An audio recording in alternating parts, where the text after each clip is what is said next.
The Hawaiian language is one of the many endangered languages in the world. Dwayne Steele, whose roots start far from Hawaii, was one of the pioneers in keeping the native Hawaiian language alive. He was born in Kansas, and before he was 1, his family moved to Denver, Colorado, and he met a beautiful girl from Kahuku, and they got married, and that's what brought them to Hawaii.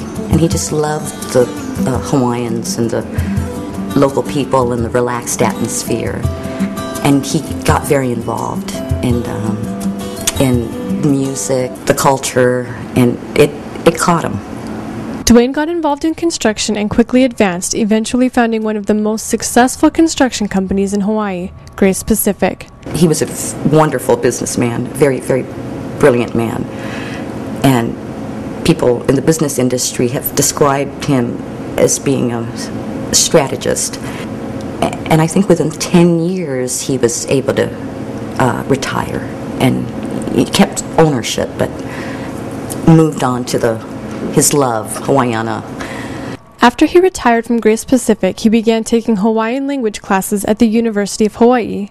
He grew to become a master at the language. People were blown away. It was amazing.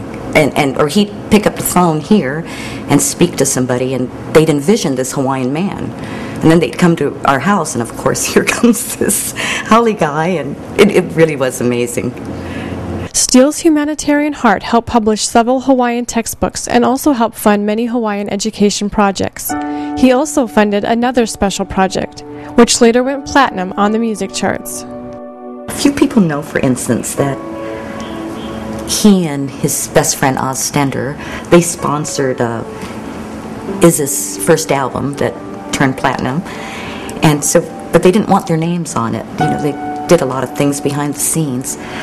So there's a little tiny line on the album that says, "Dedicated to the Wizard of Oz," for Oz Stender, and the Man of Steel for Dwayne Steele.